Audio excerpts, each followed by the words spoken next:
PG Fan TV, bonsoir à tous, bonsoir à toi Yang. Bonsoir. Bon, je vais te parler d'un joueur. Ces derniers temps, je me disais, bon, il fallait faire doucement avec la comparaison avec Neymar. Avec le but qu'il met ce soir, j'ai vu un peu Neymar faire la même au parc face à Dortmund, si je ne m'abuse. En tout cas, ça y ressemble. Je te lance sur ça. J'ai qu'un mot. Il est culotté. Du haut de ses 19 ans, il est culotté. Il est venu casser la cage de Djibou Martinez. Quand tu sais ce que représente Djibou aux yeux des Parisiens, aux yeux des Français, voilà, il est venu casser la cage. Un gamin de 19 ans a cassé ta cage. Djibou Martinez. Qu'est-ce que tu dis de ça? Qu'est-ce que tu dis de ça? J'ai une petite question par rapport à... Parce que je vois des progressions qui sont hallucinantes en moins d'un an pour certains joueurs. Est-ce qu'on s'attendait à un PSG aussi, je dirais pas performant, mais cohérent en si peu de temps?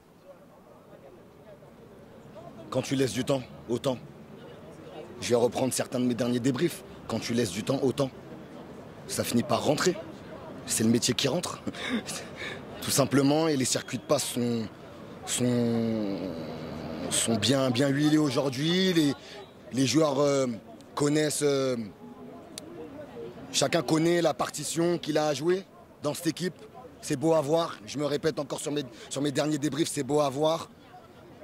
Un football total, un football extrême, très peu de temps mort.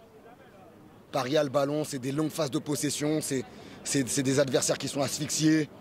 C'est des adversaires qui, même s'ils n'ont pas envie de venir au parc prendre un bouillon, ben, ils sont obligés de le prendre, ils sont obligés de reculer devant la force de frappe du Paris Saint-Germain, version 2024-2025 de Luis Enrique. Donc là-dessus, on ne peut que féliciter le coach. C'était sa 100e. Une belle 100e pour le coach, Enrique. Bravo. Tout à fait, c'était énorme. Énorme. Je vais parler de ce milieu de terrain.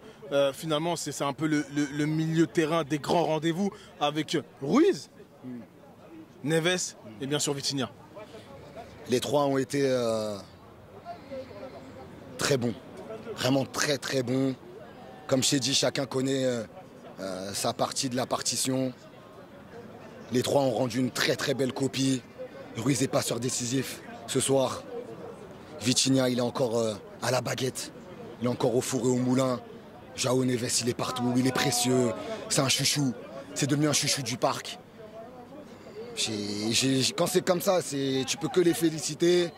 C'est un succès qui est capital. Maintenant, il va falloir le confirmer là-bas en terre anglaise. Mais franchement, ils m'ont fait kiffer. Ils nous ont fait kiffer. D'accord. Je vais te poser une question, allez, sur ton ressenti.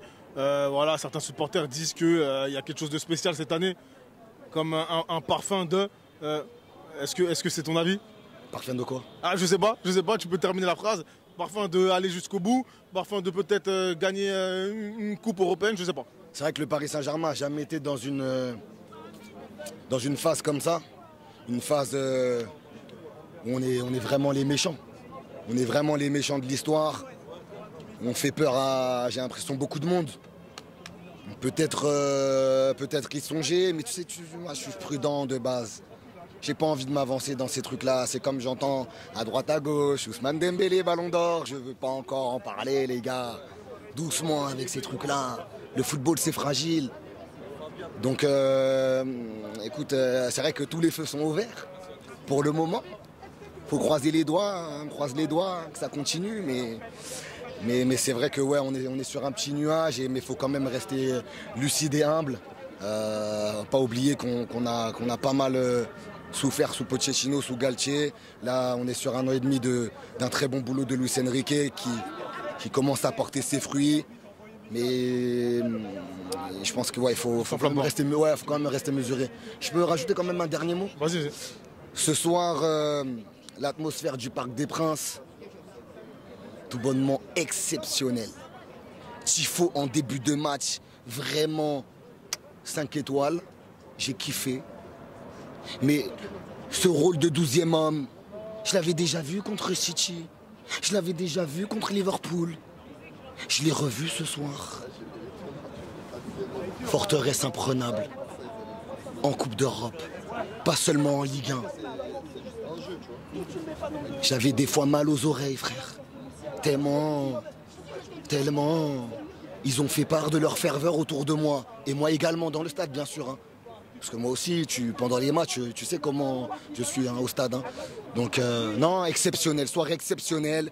But exceptionnel de Doué. Homme du match, Vara.